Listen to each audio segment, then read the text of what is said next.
విషయం ఏంటంటే మన టీబీ త్రిబుల్ఎస్ ప్రెసిడెంట్ శ్రీ మోత్కూరు రాము గారు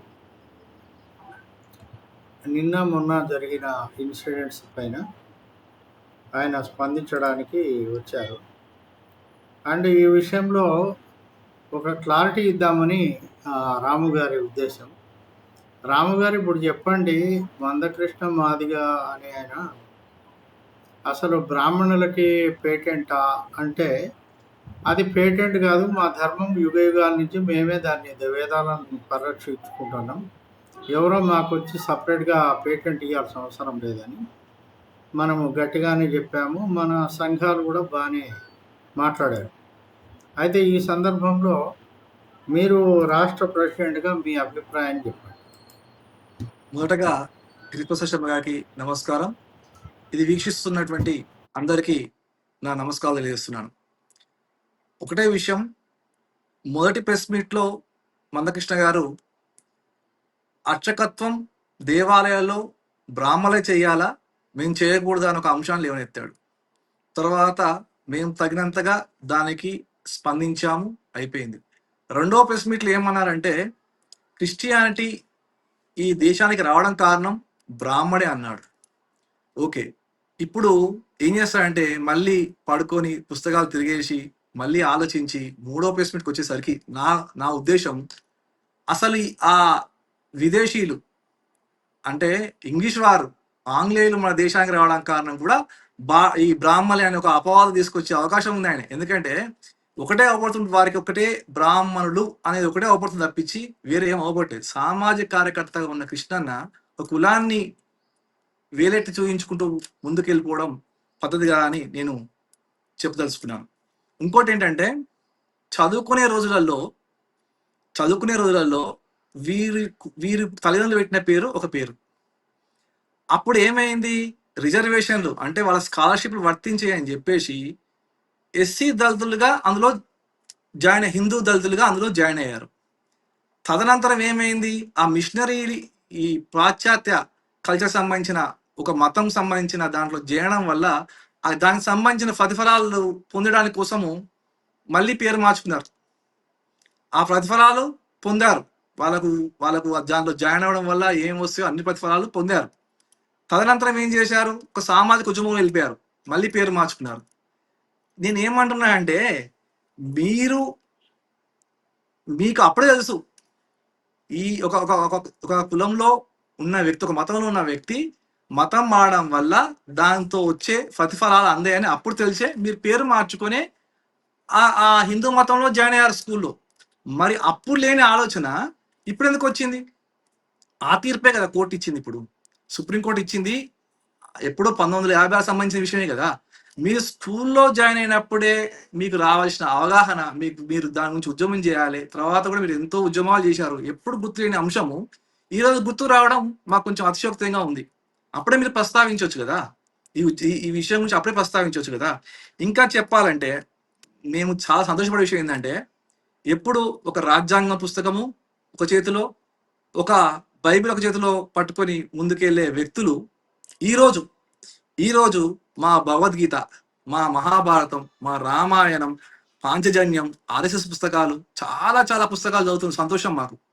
కానీ దాంట్లో ఉన్న ఒకటో రెండో అంశాలు, మీకు అనుగుణంగా ఉన్న 2 అంశాలు, ఒకటో అంశం తీసుకొని మాట్లాడుతూ తప్పించి మీరు బహిర్గతంగా ఏం మాట్లాడినా అంతర్గతంగా ఈ జీవన విధానం ఎట్లా నడుస్తుంది, ఈ జీవన విధానం ఈ మహాభారతమే కదా, ఈ రామాయణమే కదా, ఇదే కదా జీవితం అనేది మీకు అర్థమై ఉంటుందని మీకు చాలా సంతోషపడుతున్నాం. ఎందుకంటే ఇతిహాసాలు చదువుతుంది మీరు, చాలా సంతోషం.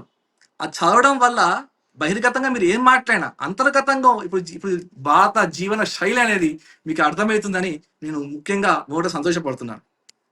ఇంకోటి, మీకు ఉద్యోగంలో ఇప్పుడు చాలా మంది బ్రాహ్మణులే ఉన్నారు మాట్లాడుతున్నారు. ఏ ఉద్యోగాన్ని కానీ ఇప్పుడున్న పరిస్థితుల్లో ఏ ఉద్యోగం కానీ, ఒక పోలీస్ శాఖలో ఉద్యోగం, కానిస్టేబుల్ ఉద్యోగం రావాలనుకోండి, మీకు ఏం చేయాలి? ఫస్ట్ దానికి సంబంధించిన టెస్ట్ అన్ని పాస్ కావాలి. తర్వాత ఏం చేయాలి? ఎగ్జామ్ రాయాలి. తర్వాత ఏం చేయాలి? హెల్త్ టెస్ట్ ఉంటుంది. తర్వాత అప్పుడు నియామకం ఉంటుంది. ప్రతి అర్చకుడు కూడా, అర్చక ఉద్యోగం పొందాలన్నా కూడా ఏం చేయాలి? మొదట పుట్టుడుతోనే ఎవరు బ్రాహ్మణులు కాదండి. దయచేసి కృష్ణ గారు కానీ ఇతర సభ్యులు కానీ ఆలోచించాలి. పుట్టుడుతోనే ఎవరు బ్రాహ్మణులు కాదు. బ్రాహ్మణుడు కావాలంటే ఏంది? బ్రాహ్మణుడు కావాలంటే ఏంది? తనకి తనకి యజ్ఞోపవీతం యజ్ఞోపవీతం ధారణ జరిగినప్పుడు ద్విజుడుగా రెండో జన్మ ఎత్తి అప్పుడు బ్రాహ్మణుడిగా చలామణి అవుతాడు తప్పించి అప్పుడు బ్రాహ్మణుడు కాదు. అంటే నేను ఏమంటున్నా అంటే మీరు అచకత్వంలో సాధిస్తున్నాం రండి, కానీ ఏ ఏ పని చేయాలన్నా కూడా ఒక పోలీసు ఉద్యోగం చేయాలంటే ఒక యూనిఫామ్ వాడాలి, దాని సిస్టమ్ ఫాలో కావాలి. ఇంకే ఉద్యోగం చేయాలి, ఒక డాక్టర్ కావాలంటే దానికి సంబంధించి సిస్టమ్ ఫాలో కావాలి. దేనికి సంబంధించిన వృత్తికి దానికి సంబంధించిన విధానాలు మనం ఫాలో కావాలి. బ్రాహ్మణ వృత్తికి నువ్వు అచకత్తుకు రావచ్చు. నేనేమంటున్నా, యజ్ఞోపేతం ధారణ చేయి, పిలక పెట్టుకో, బొట్టు పెట్టుకో, పొద్దున్న లేచి సంధ్యావందనం చేసుకో, అచకత్వం చేయి. ఎవరు కాదన్నారు?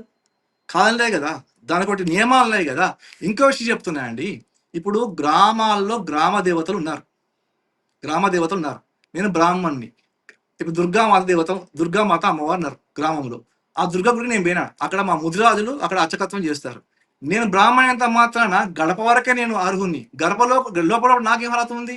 దానికి విధి విధానాలు చేసిన ఆ ముదిరాజు అర్చకునికి అర్హత ఉంటుంది తప్పించింది నాకు ఉండదు కదా. అది తెలుసుకోవాలి ముందు మీరు. ఎక్కడైనా అర్చకత్వం చేయడం నేను వద్దనట్లేదు కదా. విధి విధానాలతో పోయినప్పుడు ఏది తప్పు కాదు. ఇప్పుడు వాస్తవంగా మాట్లాడాలంటే మీరు ఓన్లీ బ్రాహ్మణ కుల వృత్తిని పట్టుకొని మాట్లాడుతున్నారు తప్పించి ఈ రోజున. ఎందుకంటే మేము చాలా తక్కువ సంఖ్యలో ఉన్నాము. మా గురించి మాట్లాడితే ఏదైనా మాట్లాడే ఉద్దేశంతో మాట్లాడి తప్పించి వేరే కుల వృత్తి, ఇప్పుడు ఏ కుల వృత్తి అయినా వారు చేసుకోవాలి కదా, అది హక్కు కదా. సరే, ఇప్పుడు ఆ కుల వృత్తిలో కార్పొరేట్ ఎంటర్ అయింది, ఆ కార్పొరేట్ వ్యతిరేకంగా మీరు ఎందుకు పోరాటం చేయట్లేదు? కార్పొరేట్ సంస్థల వల్ల కుల వృత్తులు నాశనం అయిపోయి ఆర్థికంగా అందరూ దిగజారిపోతున్నారు కదా, దాంట్లో మీరు ఎందుకు పోరాటం చేయట్లేదు? మీరు ఎంతకాలము బ్రాహ్మణులు మాట్లాడుతున్నారు కదా. ఇంకో విషయం ఏంటంటే, మొన్న జరిగిన సందర్భంలో ప్రెస్ మీట్ లో ఒక అంశాలు ఏమెత్తారంటే ఫస్ట్ ఒక అంశం బ్రాహ్మణులు అర్చకత్వం మేము కూడా చేయొచ్చు అన్నమాట మాట్లాడారు, బాగానే ఉంది. రెండో ప్రెస్ మీట్ లో ఏం చెప్పారంటే సమతామూర్తి అని చెప్పి మా దాంట్లో మా బ్రాహ్మణుల్లో మాకే మీరు ఒక ఉద్వేగాన్ని రెచ్చగొట్టలేదు కదా. మా సమతామూర్తి అనే ఒక, ఇప్పుడు జీవస్వామికి సంబంధించిన వ్యక్తులు సమతామూర్తిని ప్రోత్సహించారు, అన్ని కులాలను స్వాగతించారు అనే మాట మాట్లాడారు. మీరు ఒకటే మాట్లాడారు తప్పించి మీరు గతంలో ఉన్న విషయాన్ని కాకుండా ఇప్పుడు ప్రజెంట్ చూడండి. మీరు కంచిస్వామి ఆధ్వర్యంలో అస్సాంలో కానీ తమిళనాడులో కానీ చాలా ప్రదేశాల్లో మీకు ఉచిత కంటి వైద్యశాలలు ఉన్నాయి, హాస్పిటల్స్ ఉన్నాయి, విద్యాలయాలు ఉన్నాయి. కంచి యూనివర్సిటీలో, డ్రీమ్డ్ యూనివర్సిటీలో అన్ని కులాలకు విద్యను ఉచితంగా అందజేస్తున్నారు. అదెందుకు గ్రహించారు మీరు? అదెందుకు చెప్పరు మీరు? మాలో ఎందుకు ఈ ఈ విద్వేషాలు రెచ్చగొడుతున్నారు? కొంచెం ఆలోచించండి దయచేసి. ఒక యతి దీక్ష, దండం ఉన్న యతి దీక్ష తీసుకున్న దళితులో ఉన్న వారు కూడా యతీశ్వరులుగా దండ సన్యాసం తీసుకున్నప్పుడు దూరంగా మేము ప్రణామం చేయవలసిందే కదా. మా హిందూ ధర్మంలో ఉన్న విధానమే కదా. యతి దండం పెట్టుకున్న వారు బ్రాహ్మణ ఏ కులమా అని ఎవరు ఆలోచించట్లేదు కదా. యతి దండం ఉంటే నమస్కారం చేస్తాం, అది మా సాంప్రదాయం, సంస్కారం. కానీ మీరు విషయం డైవర్ట్ చేయడానికి సమతామూర్తి వారు అన్ని కులాలను దగ్గర తీస్తున్నారు, వీరు దూరం తీస్తున్నారు, అదెట్లా మాట్లాడుతున్నారు మీరు? ఇప్పుడు మా శృంగేరి వారు ఎన్ని సంఘ సంస్కరణలు చేస్తున్నారు, ఎంత సంఘ సేవ చేస్తున్నారు, మీరు అన్నిటి గురించి తెలుసుకొని మాట్లాడండి. ఒక విధానం తెలుసుకొని మాలో విద్వేషాలు రెచ్చగొట్టి అనవసరంగా మీరు మాట్లాడే విధానం పర్ఫెక్ట్ గా మీరు వర్గీకరణ గురించి మాట్లాడండి. మీ రిజర్వేషన్ మీరు మాట్లాడడం మీరు తప్పనట్లే కదా, మాకు సంబంధించిన విషయం కాదు కదా. ఇప్పుడు వాస్తవంగా మాట్లాడాలంటే మీరు కన్వర్షన్ ఉన్న వారికి కూడా రిజర్వేషన్ వర్తించాలంటే మా హిందూ దళితులకు అన్యాయమే కదా. అట్లా కాకుండా బీసీసీలో ఉంటే మా బీసీలో కూడా అన్యాయమే కదా. నేను ఏమంటున్నా అంటే కన్వర్షన్ కాకుండా మీరు ఏ కులంలో పుట్టారో ఆ కులం ఆ మతాచారం ఆ కులాచారాలు ఉండండి, మీకు అన్ని రిజర్వేషన్ వర్తిస్తాయి. లేదు అంటారా, ఈడబ్ల్యూఎస్ ఎకనామికల్ వీక్ ఎవరు ఉంటే వారికి రిజర్వేషన్లు అప్పచెప్పండి. వద్దన్న వాళ్ళు ఎవరు? బ్రాహ్మణత్వం ఇప్పుడు మీరు ఇన్ని మాట్లాడినాక అన్ని కులవృత్తులు నశిస్తున్నాయి, ఇంకా మా దౌర్భాగ్యంగా మా కులవృత్తి ఇంకా ఘోరంగా అయిపోతుంది, మా పేటెంట్ హక్కు మా అర్చకత్వం అని చెప్తుంది. తప్పేముంది అందులో? మీరే అంటున్నారు కదా మా రిజర్వేషన్ మాకు కావాలని మీరు అన్నప్పుడు మా పేటెంట్ హక్కు మాకు కావాలని తప్పేముంది చెప్పండి.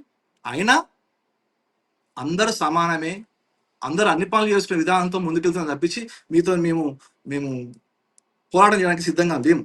ఎందుకంటే మాకు లోకా సమస్త సుఖనోభవంతో ఉద్దేశంతో ముందుకెళ్తున్నాం, దాన్ని మీరు గ్రహించాలి. అంత తప్పించి ఏది పడితే అది మాట్లాడకట్టు కాదు కదా. ఇంకోటి, అర్చకుడు డబ్బులు ఎందుకు తీసుకుంటున్నారు అని మాట్లాడుతున్నారు మీరు. అర్చకుడు ఎక్కడ డబ్బులు తీసుకునేది మీరు చూపించండి.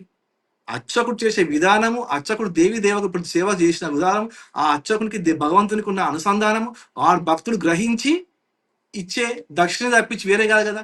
దాదాపు దశమ భాగం ఇవ్వమంటున్నారు కదా.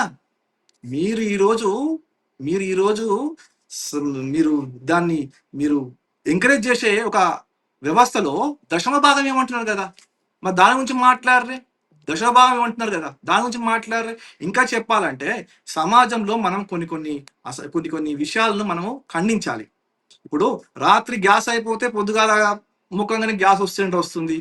హెచ్ఐవి లాంటి పెద్ద పెద్ద వ్యాధులు కూడా నిర్మూలన అవుతున్నాయి పేరు ఏంగానే. దీన్ని ఎందుకు ఖండించారు మీరు? మరి అప్పుడు హాస్పిటల్ వ్యవస్థ ఎందుకు, ఈ వ్యవస్థ ఎందుకు? దాని గురించి మాట్లాడాలి కదా మీరు. అది మాట్లాడకుండా ఓన్లీ పాత చింతకాయ పచ్చడి ఎందుకంటే 70 సంవత్సరాల క్రితం విషయాలు తీసుకొచ్చి మీరు మాట్లాడుతున్నారు తప్పించి వేరే లేదు. ఇంకో ముఖ్య విషయం ఏంటంటే, మేము విమానాలు వచ్చే ఫాస్టర్లను, ఈ క్రిస్టియన్స్ని, వీరిని వ్యతిరేకించట్లేదు. సైకిల్ మీద వచ్చే మా దళిత క్రైస్తవులు వ్యతిరేకిస్తున్నారని ముమ్మాటి తప్పండి. ఎందుకంటే మీరు విమానంలో రండి, పడవలో రండి, బస్సులో రండి, కార్లో రండి, సైకిల్ మీద రండి, స్కూటర్ మీద రండి, నడుచుకుంటూ రండి. నేను ఏమంటున్నా అంటే, నా ఆచారం ప్రకారం నా వ్యవస్థలో నేను బతుంటే నా ఇంటి ముందుకు వచ్చి నువ్వు నీ ప్రచారం చేసుకుంటూ కులం మారమని నువ్వు ప్రేరేపించడం తప్పంటున్నాను. నువ్వు సైకిల్ మీద వస్తుంది, పడవ మీద వస్తుంది, హెలికాప్టర్ వస్తుంది. ఎవరు వచ్చినా కూడా దయచేసి మీరు గమనించండి. మనము ఆర్థిక పరిస్థితి మంచి లేనప్పుడు అడుక్కునే వారు వచ్చి ఇంటి ముందు అడిగారు అనుకోండి, లేదు వెళ్ళిపోమని చెప్తాం తప్పించి ఇస్తామా అండి? నేను ఆర్థికంగా లేనప్పుడు ఇంకోటి ఎట్లా వస్తా? నా మతం గురించి నేను ఉన్నప్పుడు నీ మతం గురించి ఎందుకు చేరుతా?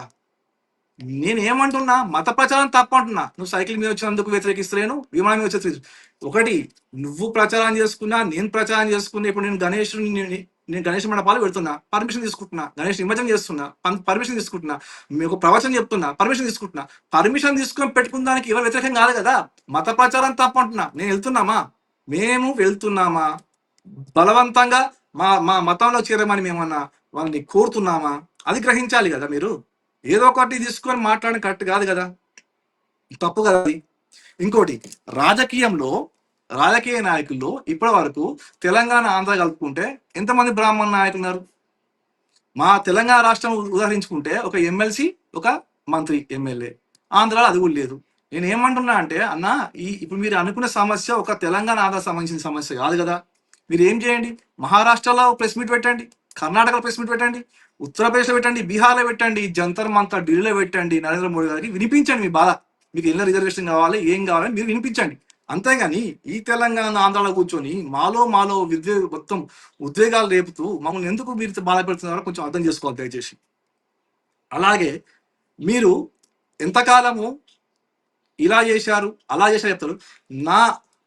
మా బ్రాహ్మణులుగా చెప్పుకునే ముఖ్యులు, ఎందుకంటే స్వాతంత్ర సమరయోధుల నుంచి ఇప్పటి వరకు మీరు ఎందుకు ఒక్కరి పేరు తీయలేదు? బాలగంగాధర తిలక్ మీకు అవపోలేదా? గోపాలకృష్ణ గోఖలే మీకు అవపోలేదా? చంద్రశేఖర్ ఆజాద్ మీకు అవపోలేదా? వినాయక దామోదర్ సావర్కర్ మీకు అవపోలేదా? లాలా లజపతి రాయ్ మీకు అవపోలేదా? బిసి చంద్రపాల్ మీకు అవపోలేదా? రాజగోపాల్చారి మీకు అవపోలేదా? సర్వేపల్లి రాధాకృష్ణ మీకు అవపోలేదా? భారతదేశ చరిత్రలో అలా ఆలోచిస్తే నా ఆంధ్ర రాష్ట్రానికి వస్తే టంగుటూరి ప్రకాశం పంతులు మీకు అవపోలేదా? చెప్పండి. నాగేశ్వరరావు గారు, కాశీనాథ్ నాగేశ్వరరావు గారు ఆంధ్ర పత్రికని స్థాపించి మా చిన్న గ్రామానికి కూడా జరగబోయే సంఘటనలు ప్రపంచంలో ఎక్కడ ఏం జరిగినా కూడా జరిగినా గ్రామీణ ప్రాంతానికి వార్త చేరే విధంగా మొట్టమొదటిగా ఈ ఆంధ్రదేశంలో ఆంధ్ర పత్రిక స్థాపించింది కాశీనాథ్ నాగేశ్వరరావు. బ్రాహ్మడు కాదా? కృష్ణారావు గారు లేరా? అంతేందుకు ఆర్థిక సంస్కరణలు చేసి ఈ భారతదేశము ఎటో వెళ్ళిపోతున్న సందర్భంలో ప్రధానమంత్రిగా ఉన్న పివి నరసింహారావు ఆర్థిక సంస్కరణలు చేసి ఈ భారతదేశాన్ని ప్రపంచంలో ఒక వెలిగే దేశంగా తీర్చిదిద్దిండు. అది మీకు అవపడలేదా? వారి పేరు మీకు గుర్తు రాలేదా? కాచిగూడలో ఒక దళిత హాస్టల్ ఏర్పాటు చేసింది మా పివి నరసింహారావు. బ్రాహ్మడు కాదా? వీళ్ళ పేర్లు మీకు గుర్తు రాలేదా? ఏ సందర్భంలో కూడా వీళ్ళ పేరు మీరు తీసుకోవట్లేదే. అది మా బాధాకరం. ఎంతకాలం మీరు ఏం చేస్తున్నారంటే Satish pastor, Anil pastor, K A Paul pastor వాళ్ళు మీ పాస్టర్గా మారి ఏ రిజర్వేషన్ పొందుతుందో నేనేమంటున్నా, నీ రిజర్వేషన్ పొందుతుంది మాట్లాడు. నీ ఎస్సీ రిజర్వేషన్ వాళ్ళు పొందితే పాస్టర్గా అయ్యి మీరు మాట్లాడండి. మేము కావట్లేదు. మీరు వాళ్ళ గురించే మాట్లాడుతున్నారు తప్పించి నా ముఖ్యుల గురించి మీరు ఎందుకు మాట్లాడతారు? సమాజంలో చాలా మార్పులు తీసుకొచ్చిన మా ముఖ్యుల గురించి మీరు ఎందుకు మాట్లాడలేరు? మాట్లాడాలి కదా. ఇంకోటి, మీ సమాజంలో కూడా ఒక బైబిల్ అనే వ్యవస్థ ఉంది, దాన్ని తెలుగులో తర్జుమా చేశారు.